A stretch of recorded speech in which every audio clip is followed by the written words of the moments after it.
चंद्रकांत भाई भट्ट अमेरिका से। मित्रों, दोस्तों, शायद इस दौर में, इन 3 दशक में, और ख़ासकर इस दशक में, जो Facebook, WhatsApp, YouTube, social media ने इतना मार्केटिंग कर दिया है कि गधे को सिंह और सिंह को गधा, और वो बबल्स परपोटा की तरह लोग आते हैं, फूट कर चले जाते हैं। जो कुछ नहीं था वो आज सर्वोच्च स्थान पर बैठ जाता है, और वो जो बुद्धिशाली हैं, पढ़े लिखे हैं, वो शायद जेलों में सड़ जाते हैं। मैंने आर्टिकल्स पढ़ा कि कहाँ है एमबीए चाय वाला और बड़ा और वड़ा पाव गर्ल। इंदौर में आजकल एमबीए चाय वाले की दुकान नज़र नहीं आ रही है। वड़ा पाव गर्ल के नाम से मशहूर इंदौर की चंद्रिका दीक्षित भी दूसरे कारणों से, पति से तलाक, दूसरी शादी और अपने झगड़े के वीडियो के कारण चर्चा में ज़्यादा हैं।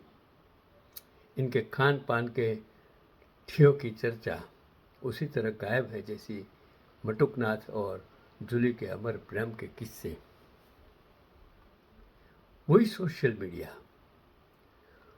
वो एमबीए चाय वाला मतलब प्रफुल्ल बिल्लोरे, जो अहमदाबाद में एमबीए करने गया था और चाय बेचने लगा, और कहानी बहुत वायरल हुई थी। शुरुआती छोटी सी चाय की दुकान तो काफ़ी पहले बंद हो चुकी या शिप हो गई थी, लेकिन पूरा ब्रांड अब डेड बुल्ड माना जा रहा है, यानी कंपनी बंद हो चुकी है या पूरी तरह से ऑपरेशनल नहीं रही। TRACXN बिजनेस डेटाबेस में इसे डेड पुल्ड दिखाया गया है, और रेवेन्यू भी बहुत कम 2023 में सिर्फ 2,13,000 बताया गया है।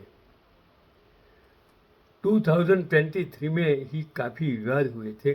कई फ्रेंचाइजी होल्डर ने आरोप लगाया कि लाखों रुपए की फ्रेंचाइज फी देने के बाद घाटा ही घाटा हो रहा था। कई आउटलेट्स घाटे में चलकर बंद हो गए। इंदौर समेत कई शहरों में पुलिस शिकायतें हुई, ठगी के आरोप लगे, फ्रेंचाइज मॉडल फेल हो गया और बहुत सारे आउटलेट्स बंद हो चुके थे और बंद हो चुके हैं। अब कोई नई अपडेट नहीं मिल रही कि ब्रांड बड़े स्तर पर चल रहा हो। ओवर प्रॉमिसिंग इस कंपनी की विफलता का एक मुख्य कारण रहा, और फ्रेंचाइज में बहुत ज़्यादा कमाई के वादे किए, लेकिन रियलिटी में लोकेशन, कॉम्पिटिशन्स, ऑपरेशनल कॉस्ट ज़्यादा होने से प्रॉफिट नहीं हुआ और स्केलिंग गलत हुआ। बहुत तेज़ी से फ्रेंचाइजी दी गई, सैकड़ों आउटलेट खुलवा दिए गए, लेकिन क्वालिटी कंट्रोल, सपोर्ट और मार्केटिंग कमज़ोर रही। कितनी सारी कंपनियां, कोडक कैमरा की कंपनी, एक बदलाते जनरेशन में भी टेक्सटाइल में था। वो ज़माना था, टेक्सटाइल में जॉब मिलना बहुत मुश्किल थी। उस टाइम मुझे जॉब मिल गया था, लेकिन वक्त के साथ सब कुछ बदल गया। मैंने करवट बदली और मेरे क्लासेस ब्रांड हो गया था। उसमें भी कॉम्पिटिशन्स हो गई, इतनी कॉम्पिटिशन्स हो गई कि जो ब्रांड बालार का क्लासेस, उसका कोई विकल्प अब तक नहीं था। वन मैन आर्मी था, ओनली प्रोपराइटर चंद्रकांत भट्ट। लेकिन बाद में धीरे धीरे पूरे गुजरात में इतने सारे क्लासेस हो गए। ये बिजनेस में यही होता है, वक्त के साथ आपको अपने आप को बदलना पड़ता है, ट्रेंड बदलनी पड़ती हैं। बिजनेस में अगर आने वाली दशक के में क्या होने वाला है, अगर वो सोचकर आप काम करेंगे तो आपकी कंपनी बिजनेस चलता रहेगा। आईटी का दौर चला। पहले आईटी शब्द ही किसी को मालूम नहीं था। पहले इंजीनियरिंग में इलेक्ट्रिकल, मैकेनिकल, सिविल था। अब तो हजारों ब्रांच हो गई। तो ये उसका कारण कि कोई भी बिजनेस में विवाद और नेगेटिव पब्लिसिटी वो गले पड़ गई और ठगी के आरोप, सोशल मीडिया पर वीडियो वायरल होने से ब्रांड इमेज खराब हुई और नए कस्टमर, फ्रेंचाइजी दूर हो गए। मार्केट में सर्कुलेशन, सैचुरेशन तो है ही। यूनिक सेलिंग पॉइंट्स सिर्फ वायरल स्टोरी था जो लंबे समय तक नहीं चला। अब ज़्यादातर दुकानें बंद हो चुकी हैं। ब्रांड का बड़ा ऑपरेशन नहीं बचा। प्रफुल्ल बिल्डर अब स्पीकिंग, मोटिवेशनल इवेंट्स में दिखते हैं, लेकिन चाय का बिजनेस बड़े पैमाने पर नहीं चल रहा। इसी तरह से वायरल बड़ा पाव गर्ल यानी चंद्रिका दीक्षित भी बिजनेस के मामले में पटरी से उतर चुकी है। वो दिल्ली की स्ट्रीट फूड सेलर थी जिनका वड़ा पाव बेचते हुए वीडियो वायरल हुआ।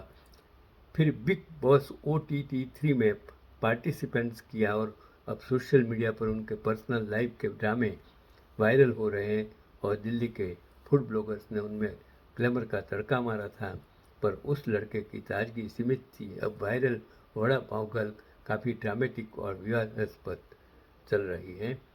हाल ही में चंद्रिका ने इंस्टाग्राम पर इमोशनल वीडियो पोस्ट किए जहां वो चीखते हुए पति युगम पर एक्स्ट्रा मैरिटल अफेयर यानी बेवफाई का आरोप लगा रही थी। उन्होंने चैट्स, फोटोज और स्क्रीनशॉट्स शेयर किए। दावा किया कि युगम दूसरी औरतों के साथ हैं और वो 2-5 महीने से ये सब सह रही है। और युगम ने भी काउंटर वीडियो डाले, गलती मानी, लेकिन कहा कि इतनी बड़ी नहीं, और चंद्रिका पर भी आरोप लगाए। विवाद के कुछ दिनों बाद चंद्रिका ने एक मिस्ट्री मैन के साथ रोमांटिक फोटोज, वीडियोस पोस्ट किए। ब्राइडल लुक में फोटोज के साथ कैप्शन में फाइनली शब्द लिखा, जिससे लगा कि उन्होंने दूसरी शादी कर ली। मिस्ट्री मैन ने भी वीडियो में युगम को धमकी दी, लेकिन कई रिपोर्ट्स ने इसे फेक स्टंट बताया गया और लोग उसे पब्लिसिटी स्टंट कह रहे हैं। धर्म बदलने की अफवाहें भी रही हैं। एक वीडियो में चंद्रिका हिजाब पहनकर मुबारकबाद देते दिखी, जिसने लोग बोले कि उन्होंने तो इस्लाम कन्वर्ट कर लिया। चंद्रिका ने सफाई दी कि वो सभी धर्मों का सम्मान करती हैं और किसी को सिखाने की ज़रूरत नहीं कि धर्म कैसे माने। उन्होंने कहा, मैं कल ब्राह्मण थी, आज जैसी बातें कहीं, लेकिन कंफर्म नहीं किया कि बदला है। कोई ऑफिशियल डिवोर्स या शादी कंफर्म नहीं हुई हो भी तो क्या। कोई बड़ा पाव बेचे या चाय कचौरी बेचे या मोमोज पोहे बेचे या चाट सैंडविच बेचे या रसगुल्ला, ये सब बहुत सीरियस बिजनेस है। इसमें इसके लिए बहुत कड़ी मेहनत और डेडिकेशंस की ज़रूरत पड़ती है। और इंदौर में खाने पीने का सामान बेचने वाली 80% दुकानें पहली सालगिरह भी नहीं मना पाती हैं। इंदौर में अपना स्वीट्स हो या गुरु कृपा, टीकू हो या मधुरम, प्रशांत हो या जोशी, जॉनी हो या लाल बाल्टी, विजय हो या विजय श्री, नफीस हो, भंवरीलाल, श्री माया हो या सयाजी, इन सब के पीछे पीढ़ियों का परिश्रम और संघर्ष लगा है। और हर एक बार हर एक ग्राहक को पूरी तरह संतुष्ट करना पड़ता है। जरा चूके कि ग्राहक छूटा। सबक यही है कि हवाई बातों से आप वायरल हो सकते हैं, बिजनेस नहीं चल सकता। वो जो आर्टिकल्स लिखने वाले हैं डॉक्टर प्रकाश हिंदुस्तानी, मैंने सोचा एक कोई पब्लिसिटी के लिए नहीं, वीडियो बनाने के लिए नहीं, मैं इन सभी में आपको एक सही बात कहता हूँ कि हर चीज़ का समय होता है। गलत पब्लिसिटी, धर्म हो, राजकारण हो, बिजनेस हो, शिक्षा हो, स्वास्थ्य हो, उसमें लंबे समय तक गलत पब्लिसिटी, स्टंट या गलत काम ज़्यादातर नहीं चल सकते हैं। जो सच है वो सच है। जो पढ़े लिखे लोग अगर गलत कामों में, धार्मिक लोग जो गलत कामों में, राजकारणी लोग सेवा की बजाय बिजनेस, सत्ता प्राप्ति और धन कमाने में के रास्ते में आ जाएंगे, तो ये समाज, ये देश कैसे प्रगति करेगा। हम बातें करते हैं 600 मुगल साम्राज्य की, 200 ब्रिटिश शासन, फिर आज़ादी की बात करते हैं। वो दौर और आज का दौर हम कंपेयर नहीं कर सकते हैं। आज का दौर है टेक्नोलॉजी का दौर है। इसमें आप कुछ न कुछ ढूंढ सकते हो, समझ सकते हो, और इन परिस्थितियों के बीच भी अगर आपकी सोच गलत हो जाए तो उसके लिए कौन जिम्मेदार है। आप फैक्ट चेक आज की परिस्थिति में टेक्नोलॉजी के ज़माने में कर सकते हैं। मैं वो असरानी की जैसे मैं पुराने ज़माने, अंग्रेज के ज़माने का जेलर हूँ। मैं भी वो उस ज़माने का, हिंदुस्तान में पैदा हुआ, गुलामी में पैदा हुआ, जब देश गुलाम था, वो चंद्रकांत भट्ट हूँ, जिसने भारत भी देखा, हिंदुस्तान भी देखा, अमेरिका भी देखा, सब कुछ देखा, वो टेक्नोलॉजी भी देखी। और आज मैं एक 82 साल का इंसान आपके साथ वीडियो शेयर करता हूँ। मुझे मेरी याद को मैंने अपग्रेड किया। मेरी डिग्रियाँ मेरे लिए कुछ नहीं है, मेरी डिग्री मेरा अपग्रेड नॉलेज है। अगर आप पढ़ेंगे, सीखेंगे, समझेंगे और उसके साथ ईमानदार होंगे और सोच अच्छी होगी, तो दुनिया की कोई ताकत आपको कुछ नहीं कर सकती है। यही आज का पैगाम।